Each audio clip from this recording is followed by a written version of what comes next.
자, 여기도 보면 두 나무가 2m 간격으로 지금 재배되고 있는데 이쪽 사과는 착색이 안 됐고 약간 허옇게 보일 거예요. 여기는 빨갛게 보이고. 왜 그러냐? 이제 여기 한 8가지 지금 써놓긴 했는데 얘는 언뜻 보셔도 과실 숫자가 엄청 많아요. 잎수가 적고.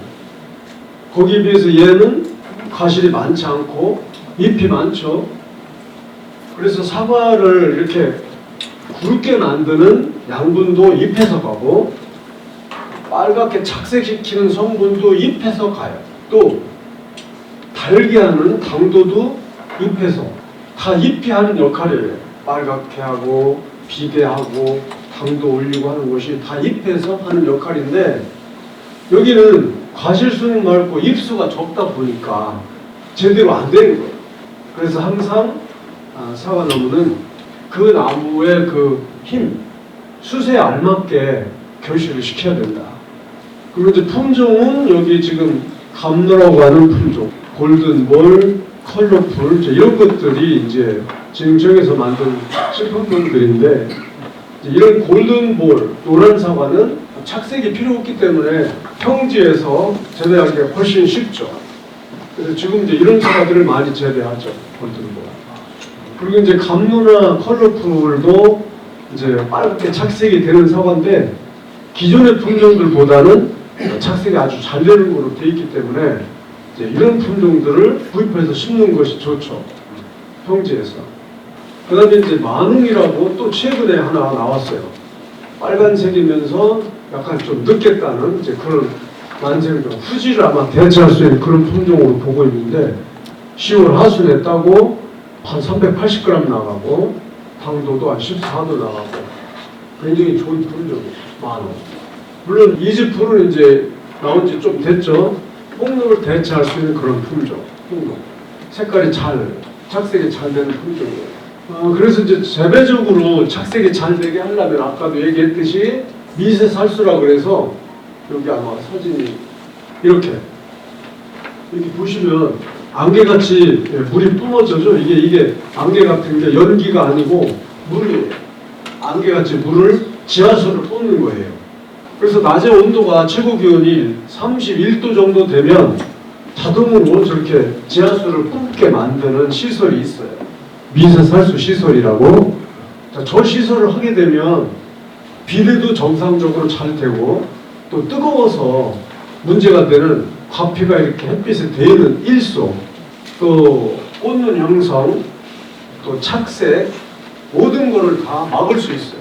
그리고 이제 요새 같으면 이제 개화기를 중심으로 개화 전후, 개화 기간 동안 온도가 뚝 떨어져 가지고 냉해가 오는데 냉해가 올 때도 3도, 서리가 3도부터 와요.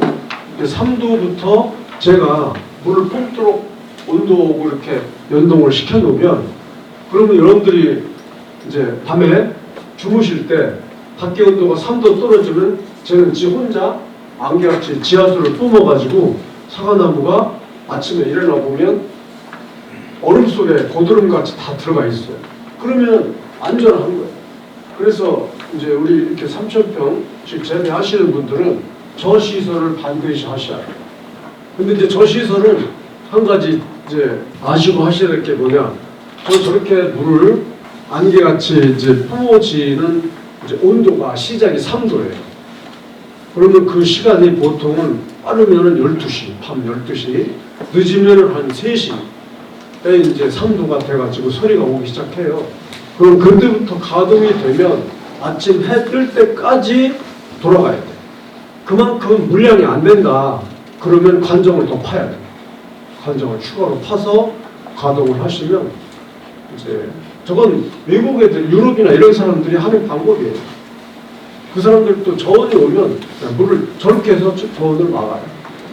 냉해도 막고 고온도 막고 다 막으면 정말 저건 또 그리고 우리가 기존에 그 관수 시설을 하거든요. 밑에 관수 그 호스에다가 연결해가지고 위로 올려서 쭉 선만 더 깔고 그 다음에 이제 5m마다 저 안개 분무 노즐을 꽂기만 하면 되는 거기 때문에 비용이 굉장히 싸요. 3,000병 하는데 한 500이면 충분할 거예요. 한번 해놓으면 뭐 영구적으로 쓰는 거니까. 자, 그래서 여기 착색은 아예 아주 착색이 필요 없는 노란색 품종을 심거나 빨간색 품종을 심으면 저런 미세살수 시설을 하시지 않으면 어렵게 된다. 만약에 그런 시설 안 하면 아까 이야기한 밤 8시에 지하수에다가 얼음 넣고 뿌리든가 그런 걸 해야 된다 하는 거예요. 그 외에는 착색을 잘 시킬 수 있는 방법이 없어요. 대목은 이제 그 9이나 26 중에 4개 때문에 이제 9보다 26을 좀 더 많이 선호하고 있어요, 지금 농가들은.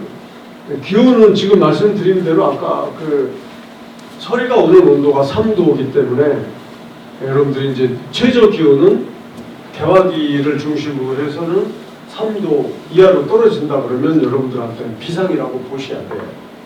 지금은 이제 앞으로 한 2주간 기온 예보 보면 기온이 다 올라가서 뭐 내년에는 이제 없을 것 같아요. 그럼 이제 앞으로는 뭐냐? 앞으로 이제 고온이에요. 고온의 문제. 그래서 고온은 거슬러 이렇게 차광망 아니면 한냉사 이런 걸 치거나 미세살수밖에 없어요.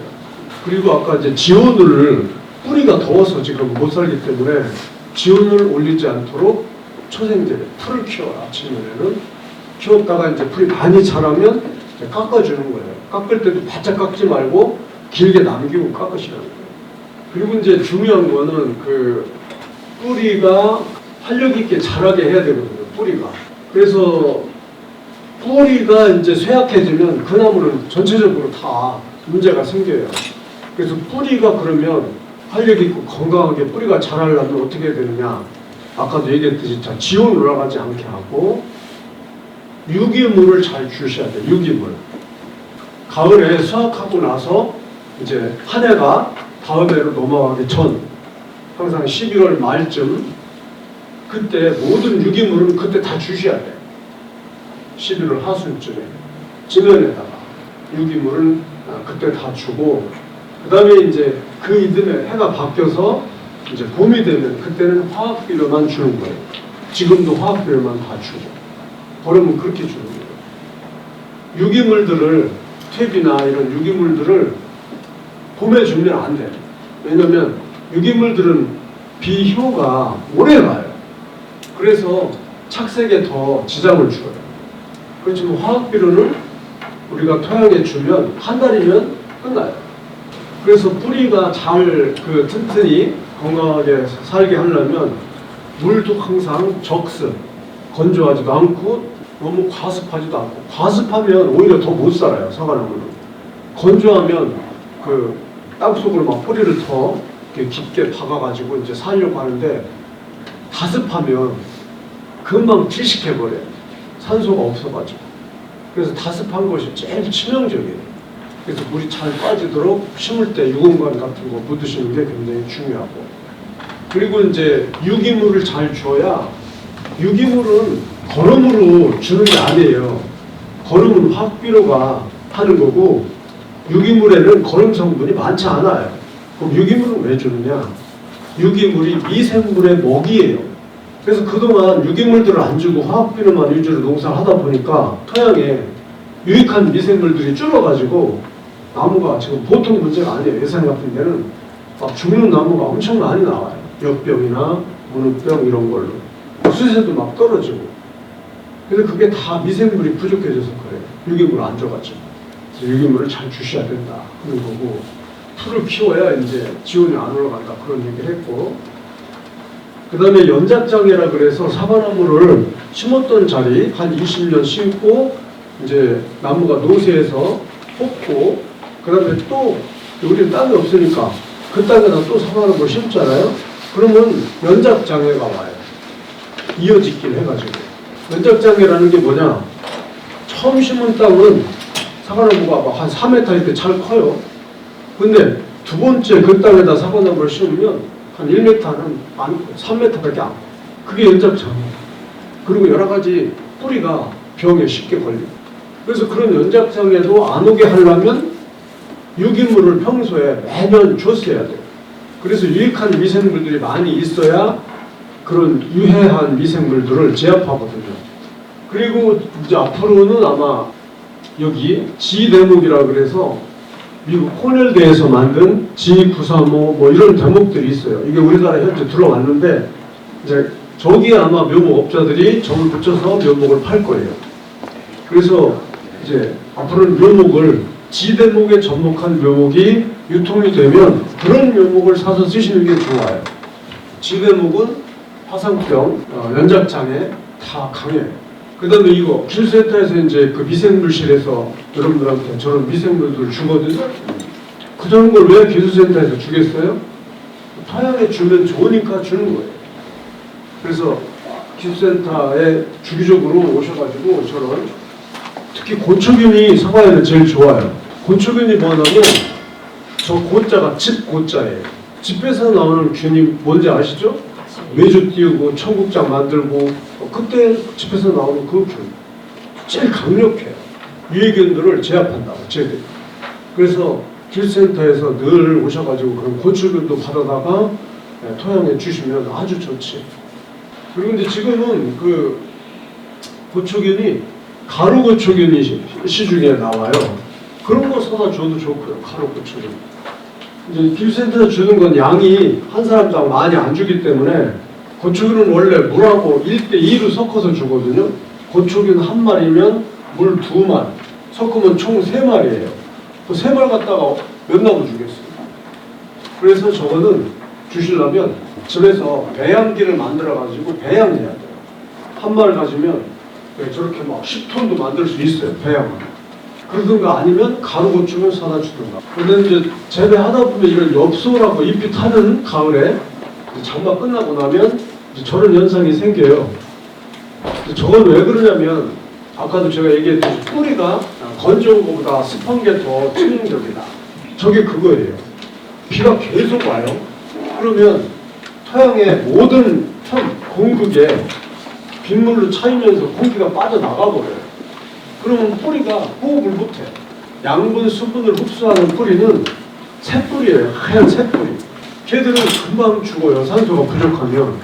그런데 이제 비가 오다가 이제 끝이고 햇빛이 쨍쨍 났어. 그러면 저 잎은 광합성을 해요. 잎 뒷면에 공기 구멍을 열어가지고 수분이 배출되거든요.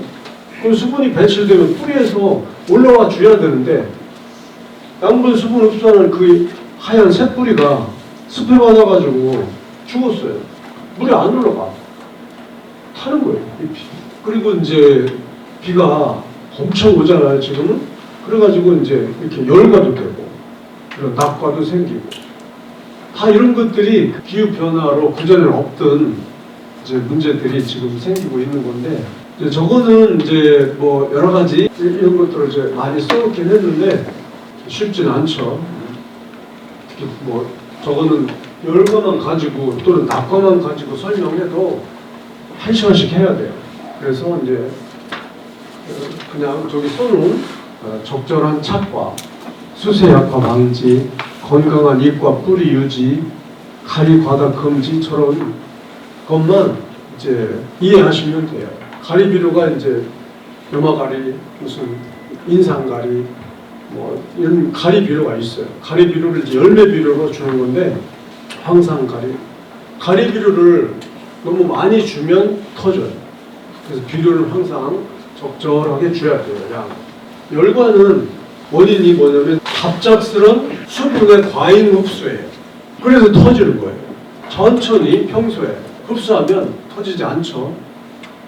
갑작스럽게 뿌리가 막 비가 계속 오니까 물을 빨아들여가지고 과실로 계속 보내니까 이게 터질 수밖에 없는. 그럼 어떻게 해야 되냐? 여기 잘 보시면 지금 이나무고 여기가 열매 개수가 많이 보이고 여기는 적게 보이는데 상대적으로 여기는 잎이 많이 보이죠?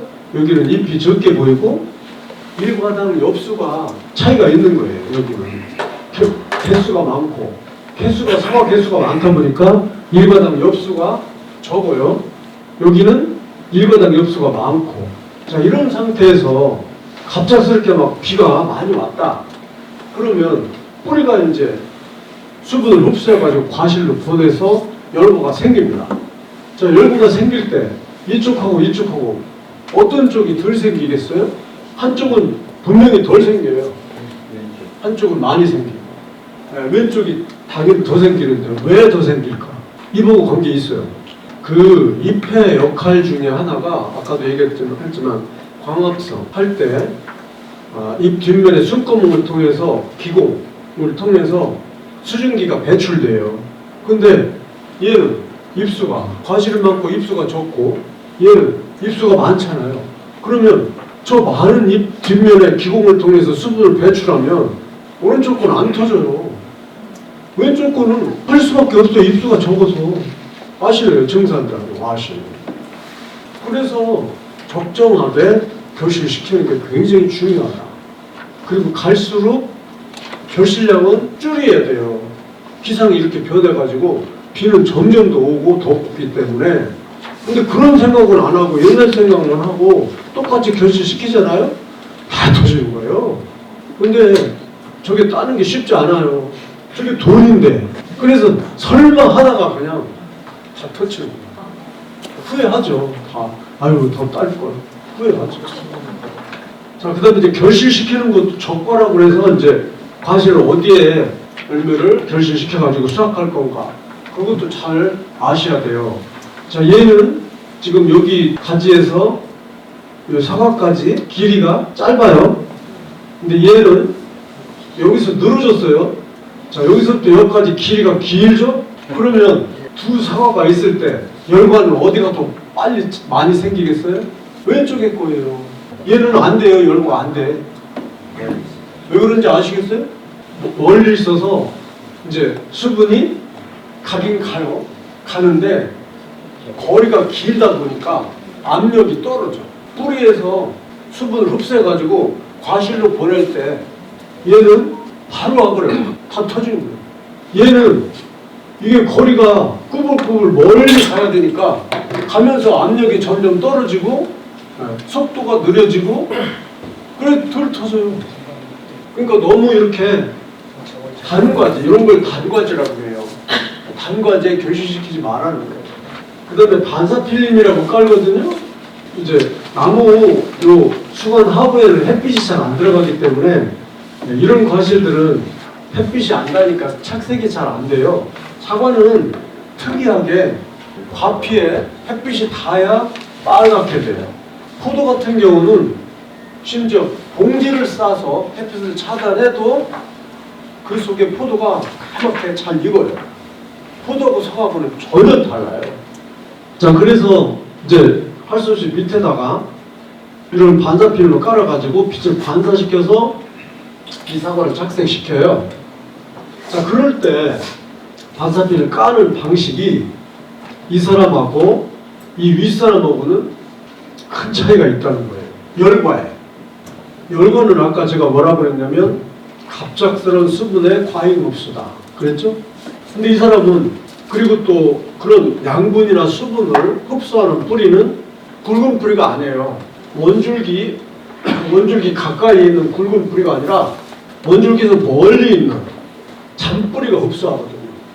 자, 그래서 여기는 반사필을 깔 때 이쪽도 보시면 빈틈없이 깔았어요. 근데 얘는 여기가 뻥 뚫렸네. 여기가. 그러면 여기 이 나무와 이 나무 사이 이 부근에 두 나무 잔뿌리들이 모여 있다고요. 쟤들이 빗물을 다 흡수하는 거예요. 왜 이렇게 까느냐 이거. 이렇게 깔아야지. 여기를 보이지 않게 서로 이렇게 겹치게 깔았으면 훨씬 덜하다 하는 거예요. 기왕 반사필을 깔 때. 아셨어요? 그리고 이제 동록이라 그래서 이제 이렇게 먹는 데는 지장이 없는데 보기가 안 좋아요. 깨끗하지 않아서. 이걸 이제 동록이라고 하는데 동록은 이제 지금 꽃 필 때부터 생겨요. 그래서 동록을 안 생기게 하려면 자, 우선 춥지 않게 해줘야 돼요. 그래서 미세살수 시설을 꼭 하라는 거예요. 온도가 내려가면 추우면 저게 생겨요. 두 번째는 농약 같은 거 뿌릴 때 여러 가지 이것저것 많이 섞어서 뿌리면 절대 안 돼요. 나는 편하겠지. 한 번에 다 끝내니까. 그렇지만 동록은 피할 수 없어요. 그 다음에 물도 가능하면 지하수 온도가 15도인데 그것도 일찍 받아놔가지고 좀 더 온도가 올라가게 하는 게 좋아요. 미지근하면 더 좋아. 그 다음에 뿌릴 때 온도가 15도. 아침 일찍 절대 뿌리면 안 돼요. 그리고 또 하나는 SS기에 소음팬을 틀면 안 돼. 꺼야지. 소음털. 저 이제 어린 열매가 이제 수분 수정이 돼서 이제 꽃잎 떨어지고 이제 열매가 자라기 시작하는데 어릴 때는 열매 겉에 솜털이 꽉 덮여 있어요. 자, 그 솜털이 자연적으로 떨어질 때까지는 송풍팬을 틀면 안 돼. 그리고 이제 노즐 압력도 송풍팬 끄고 노즐 압력만 갖고 뿌리는데 노즐 압력도 1500rpm 이상 올리시면 안 돼. 그리고 이제 칼슘제나 폼이나 논행설이 뭐 이런 것들을 이제 살포하면 좋다 하는 거예요. 동로 경감제라고 있어요. 시판되는 게. 그 다음에 이제 저장고도 그렇고 저장고도 그렇고 자 여기 보시면 사과를 잘라보니까 가운데가 이렇게 갈변이 됐어요. 저거는 왜 그러냐 하면 우리가 사과를 사다가 냉장고에 비닐 같은 데다가 봉지에 넣고 꼭 밀봉해가지고 냉장고에 오래 놔두면 다 나타날 수 있어요. 냉장고에서도. 비닐에 밀봉시키는 거면. 사과나무가 사과에서 에틸렌 가스가 나와요. CO2 가스도 나오고 그 가스가 배출돼야지 계속 비닐봉지 안에서 차게 되면 저렇게 갈변이 돼요. 그 다음에 이거는 아까 미세살수 얘기 많이 했고 이 시설을 꼭 하라는 거예요. 이게 미세살수 노즐이에요. 이것들이. 그리고 이런 차광망, 한냉사 자 이런 것도 고온을 이제 피할 수 있는 좋은 방법이다. 그 다음에 이제 이거 밑에 이건 뭐냐면 이제 봄에 냉해가 오게 되면 M9 대목 같은 경우는 26은 상관없는데 9 같은 경우는 온도가 올라가면 금방 얘가 오판해요. 봄이 온 줄 알고 생육을 시작해버려요. 그래서 뿌리가 양분 수분을 흡수해가지고 지산부로 보내거든요. 그랬다가 꽃샘추위가 딱 오는 거예요. 온도가 영하로 떨어져 버리면 나무 껍질, 숲이가 다 터져버려요. M9은. 그래서 이제 M9 대목은 반드시 이렇게 수성 페인트를 바르든가 과수원 이런 데 가서 다니다 보면 이렇게 하얗게 칠해진 거 아마 봤을 거예요. 그게 그거예요. 이렇게 수성 페인트를 칠하든가 아니면 신문지로 싸든가 지프로 싸든가 저렇게 해가지고 냉해를 받지 않게 하셔야 됩니다. M9 대목. 그래서 그게 귀찮아가지고 요새는 그냥 26 심는 거예요. 그리고 이제 요새 이제 사과농가들이 하는 일이 이거예요. 이렇게 꽃이 지금 피기 때문에 날마다 인공 수분하죠. 벌도 갖다 놓고 벌이 제일 좋아요. 벌을 못 구했으면 이제 인공 수분 해야지. 그다음에 이제 지금은 이제 혹시 여러분들은 뭐 앞으로 묘목을 어떤 묘목을 심을지 모르겠는데 이제 요새는 아까 제가 뭐 묘목 이야기 조금 했죠. 근데 묘목이 지금 이제 두 가지예요.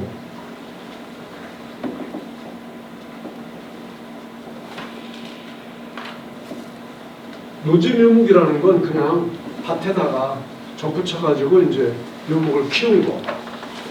그리고 포트묘라는 건 밭에 노지 야외 밭에서 키운 게 아니라 비닐하우스에서 포트 이런 커피 이런 통 같은 꼭 이렇게 생겼죠. 근데 길이가 20cm예요. 여기다가 묘목을 접을해서 하우스에서 기른 포트묘가 있어요. 그 포트묘는 이렇게 포트가 있고 이게 20cm 정도. 직경은 8cm. 요게 여기서 여기까지가 한 50? 그래서 한 60? 자, 요 정도 되고 이제 잎만 이렇게 붙어 있죠. 잎이 붙어 있어요. 그래서 포트면은 언제 파느냐면 5월 하순에 팔아요. 5월 하순에 여러분들이 사다 심는 거예요. 근데 노지묘목은 이 측지묘 뿌리가 있고 이렇게 측지 곁까지 자 이렇게 생겼어요. 이렇게 곁까지도 있고 여기 뿌리가 있고 이걸 이제 묘목업자들이 굴주해가지고 이제 한 주씩도 팔고 10주 한 다발을 묶어가지고 이제 다르죠. 포트묘하고 이 노지묘하고 근데 이거는 좀 비싸요. 이거는 싸요. 그래서 지금은 묘목이 없어요. 묘목이 딸려. 그래가지고 결국은 이 포트묘도 굉장히 잘 팔리고 인기가 있어요. 왜 인기가 있냐? 포트묘는 저 길이가 지금 잎도 붙어 있고 5월 하순에 파니까. 그리고 키가 한 50, 60밖에 안 되고 하기 때문에 값이 좀 싸거든요. 그렇지만 제가 볼 땐 포트묘, 값이 싼 포트묘가 좋은 묘예요. 왜냐?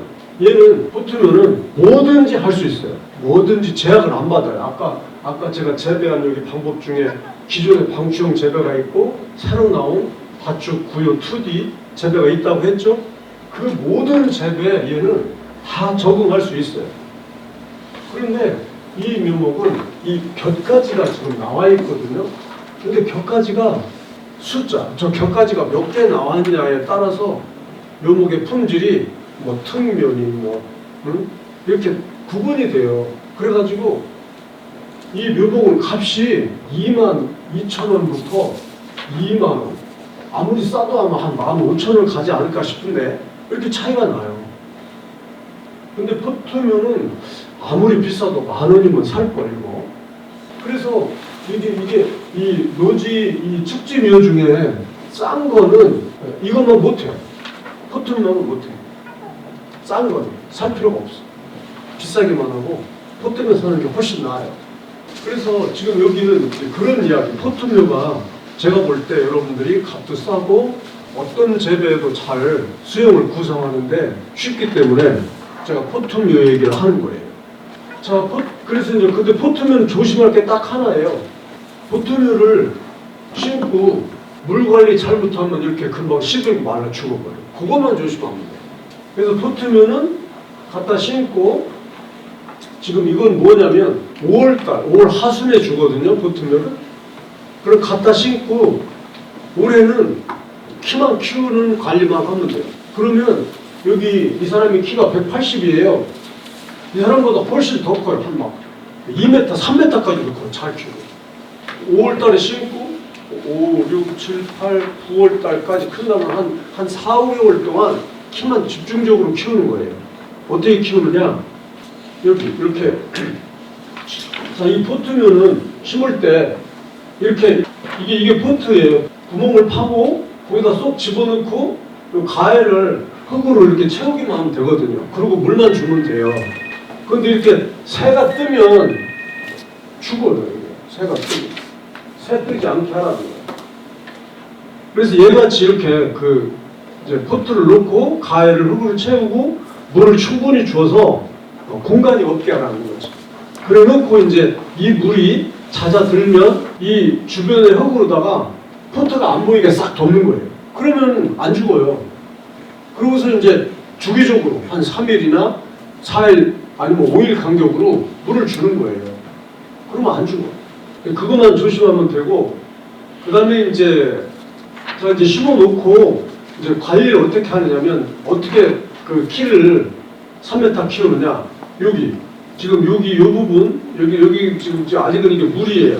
이제 물이 다 스며들고 이제 다 완전히 복토를 하고 나면 그럼 아마 이렇게 될 겁니다. 이렇게 얘는 지금 뭔가 지금 시들고 있어서 물을 잘못 줘가지고 시들고 있는데 여기 이 묘가 이제 정상이라고 치면 요 주변 요 둘레 한 30cm 요 나무에서 30cm 정도 떨어지고 이렇게 동그랗게 얘를 갖다 심고 얘가 심고 나서부터 한 3cm 정도 자라면 3cm 정도 자라면 그때부터 요 나무에서 30cm 떨어져 가지고 뺑둘러 티스푼 밥숟가락이 아니라 티스푼으로 요소비로 한 숟갈을 열흘마다 한 번씩 주는 거예요. 그리고 미세살수를 틀어가지고 그 비료를 물에 적셔주는 거예요. 비료 줄 때마다 그 비료가 물에 젖게 관수를 틀어서 그렇게 열흘마다 한 번씩 8월 초까지 계속하면 키가 3m까지 쫙 커요. 그리고 중간에 이 원줄기가 커 올라가면서 곁가지가 나오는 거 있으면 그건 한 입이나 두 입 남겨놓고 다 잘라고 키만 키우는 거예요. 그래 놓고 이제 그 이듬해 얘들이 이제 키만 쭉 큰 상태에서 거기다가 그 이드로라는 게 있어요. 이드로라고 해가지고 저게 뭐냐면 발화촉진제예요. 저거를 키만 이렇게 쭉 큰 키만 이게 한 3m 정도 큰 여기다가 이드로를 쫙 바르면 산올 한 21점. 그러면 여기 눈이 여기서 눈들이 다 터가지고 가지가 나와요.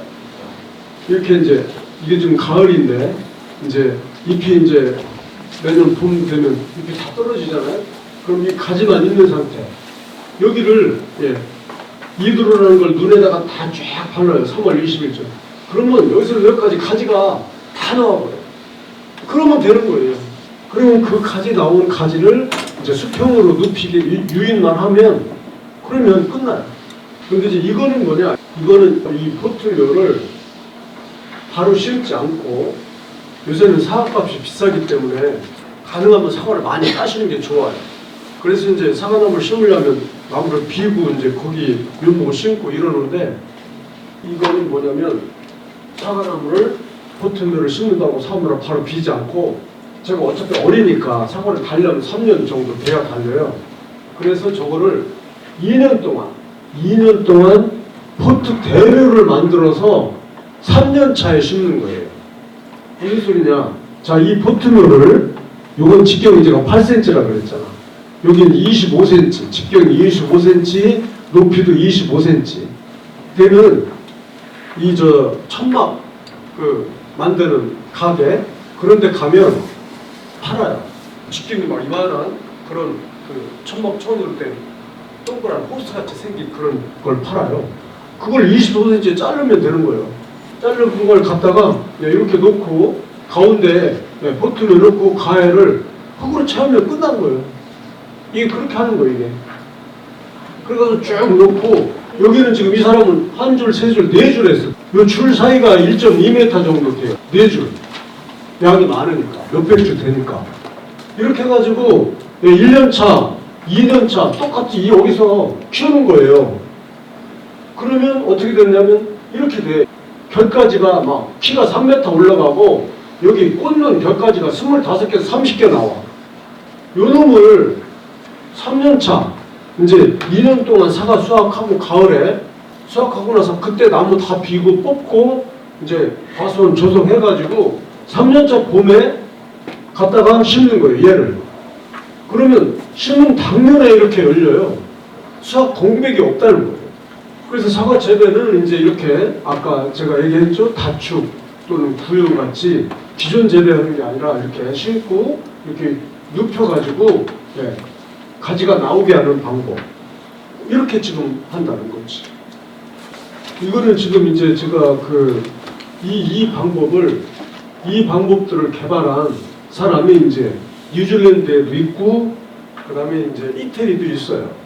근데 이제 이 방법은 이제 이태리의 도리고니라고 알베르토 도리고니 박사가 개발한 방법인데 저는 이제 2018년에 제가 정년을 해가지고 2017년 겨울 방학 때 이제 혼자 이 도리고니 만나러 가서 이제 이 사람 연구 포장해서 이제 이렇게 한 건 제가 처음 보고 이제 했었는데 그리고 와가지고 이제 제가 이 다축재배 책을 2권이나 썼어요. 전국에 이제 제 책이 지금 공급이 됐는데 그래서 이거는 이제 좋은 점이 뭐냐면 이 구요라고 하는 거는 이태리의 포도 재배 수용 이름이에요. 원래 처음에는 다축 재배라는 게 개발이 됐어요. 다축에서 이제 그다음에 이제 구요라는 게 나왔는데 다축은 이태리의 도리고니가 연구한 다축은 가지를 2개를 나오게 해서 이렇게 양쪽으로 꽈어요. 그래가지고 여기서 가지가 이렇게 나오게 했어요. 뉴질랜드에서는 그냥 자연스럽게 이렇게 했어요. 여기를 꽂지 않고 이렇게. 이건 뉴질랜드 방식, 이거는 이태리 방식. 근데 도리고니가 가만히 생각하니까 요거를 하나를 2개로 이렇게 했는데 하나를 없애버리면 이런 모양이 되는데 이게 자기네 나라의 포도 재배하고 똑같네 이게. 그래가지고 이제 아예 처음부터 이렇게 유방법으로 해본 거예요. 이렇게 포도같이. 걔들 포도 수용이 구유예요. 그래서 타축에서 이제 구유라는 게 나온 거예요. 이거는 뉴질랜드 방식인데 뉴질랜드는 딱 고정 3m로 심어요. 나무 사이를. 그래가지고 이 축 간격이 30이에요. 30. 그래서 딱 10축. 이태리 애들은 이게 축 간격이 30이 아니에요. 10, 15, 20 다양해요. 그게 틀려요. 그래서 이제 제가 도리군이가 이제 2017년 걔는 이제 영국 포장을 직접 제가 찾아가기도 했고 이제 국내에 이제 도리군이가 몇 번 왔어요. 그래서 한 번 이제 만나기도 했는데 그래서 제가 작년에 이제 11월 7일 날 이제 제가 메일을 좀 보내왔어요. 니들 그 다축점에 사진 하나만 좀 보내줘봐라. 했더니 이제 왔어요. 그래서 수고가 2.7m고 얘들이 수고가 자식거리는 2.25에 2.7m. 나무 사이가 2.25. 열간거리가 2.7. 그래서 한 8 내지 10축 되고 4년차 수령이 한 30kg 정도 된다. 이렇게 왔어요. 이 사진하고. 그래서 여러분들한테 이제 참고로 보여드리는데 우리는 이거는 이태리고 우리는 저렇게 되기 쉽지 않아요. 왜냐? 우리는 이태리보다 비가 2배 와요. 덥고 더 덥고. 그래서 저렇게 만들기가 쉽지 않다 하는 거예요. 참고만 하시라고. 그 다음에는 이제 2D. 2D라 그래서 이거는 뉴질랜드 방식이에요. 근데 이제 요새 와서 이제 이 2D라는 게 뭐냐면 2D가 2디멘션이라고 디멘션의 약자예요. D자가 차원, 2차원이라는 거예요. 기존에 우리가 재배하는 방추형 재배는 3차원이에요. 입체적이라는 거지. 위에서 봤을 때, 하늘에서 봤을 때 기존의 재배는 원줄기가 이렇게 있으면 가지가 동서남북 뭐 다 이렇게 입체적으로 나와 있어. 3차원이라는 거지. 3D. 그런데 2D라는 거는 위에서 봤을 때 원줄기가 이렇게 있으면 이렇게밖에 없어. 위에서 봤을 때 이렇게밖에 안 보이는 거예요. 자, 이렇게밖에 안 보이는 게 얘만 그러냐? 얘도 위에서 보면 이렇게 보이는 거예요. 위에서 보면 똑같아. 그래서 이거를 뭐라고 그러냐? 2D를 평면 수용이라고. 얘는 입체적인 수용이에요. 그래서 이 2D는 제가 이제 뉴질랜드에서 2015년에 연구소에 1년 가 있었어요. 갔다 이제 오면서 제가 이제 2016년 이제 우리 한국농수산대학 실습 포장에 처음 다축하고 2D를 같이 만들어 놨어요. 그래가지고 제가 이제 2D라고 이제 소개를 했는데 지금에 와서는 2D 하면 2차원 하면 다축, 구육, 2D가 다 들어가요. 다 들어가 이 속에 2차원이니까. 근데 이 2D는 뉴질랜드들이 이름을 붙인 거고 내가 붙인 게 아니에요. 그리고 2D는 그 뉴질랜드들이 왜 2D라고 붙였냐? 여기 지금 그거는 안 나왔을 것 같은데 그 스토리가 있어요. 어떤 스토리가 있냐면 2D는 개발된 게 언제냐면 2005년에 뉴질랜드에서 2D를 개발해가지고 2005년에 국제원예학회 발표했어요. 2005년에. 그런데 다축은 이거보다 10년 정도 지나서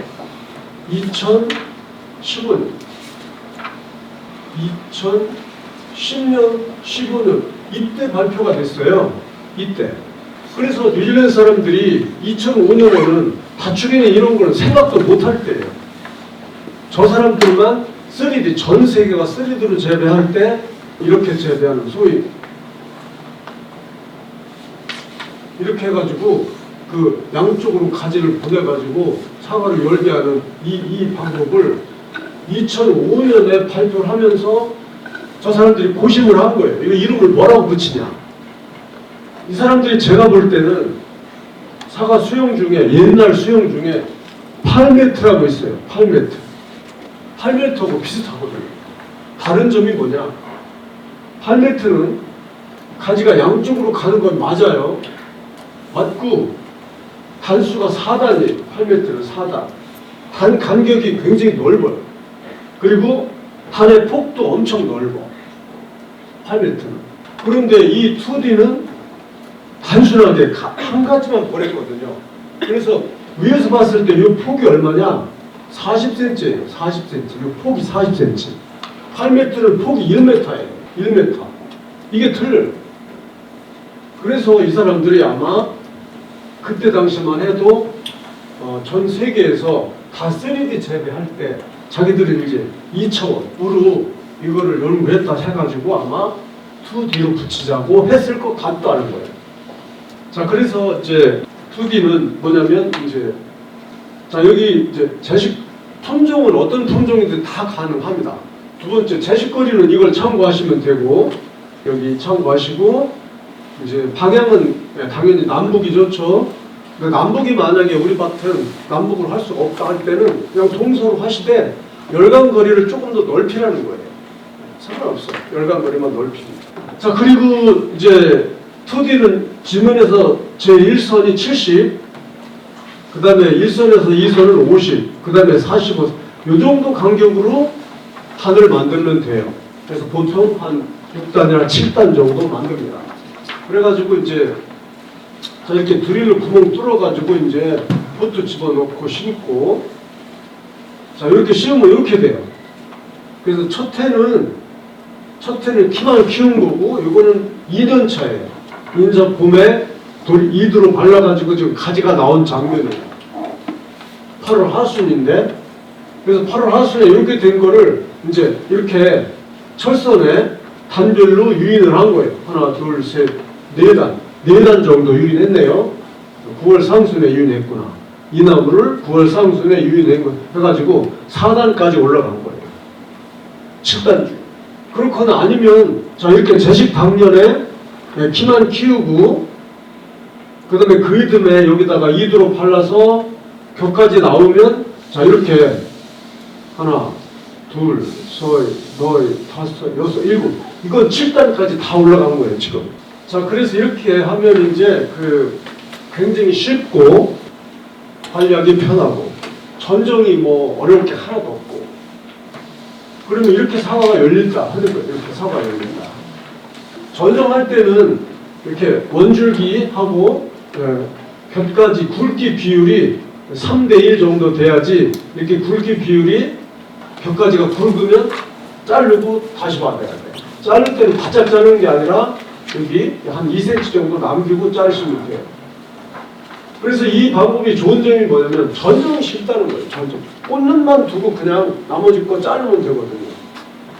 그래서 기존의 방추형은 전정이 어려워가지고 힘들었는데, 이거는 외국인 근로자한테도 30분만 이 가지 자 이렇게 전정해 해가지고 한번 해봐. 그럼 따라서 얘들이 해요. 외국인도 가능하다. 그리고 이제 이 2D는 또 좋은 점이 하나가 뭐냐면, 방추형으로 재배하기, 방추형 재배하는 분들 중에 아유 방추형 힘들다 그런 사람들은 2D를 바꾸라는 거예요. 어떻게 바꾸냐? 4월 하순.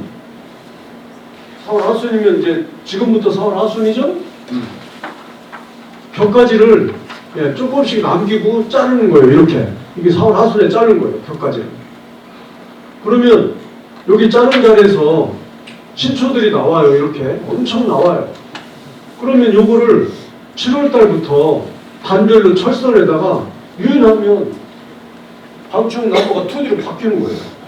자, 15년 차 된 나무를 잘라가지고 2D로 바꾼 거예요. 2년에 걸쳐서. 예, 수학은 이제, 그렇죠. 한 2년은 못하겠죠. 자, 근데 보세요. 자, 이제 어떻게 되냐면, 자, 이렇게, 여기 4월 달에 제거했어요. 자, 여기 이제 격가지가 나와요. 7월 달에 신초 이렇게 눕히죠? 그럼 벌써 여기 꽃눈이 맺혀요. 내년에 여기 사과 열려. 홍록. 후지는 여기 내년에 맺히지 않아요.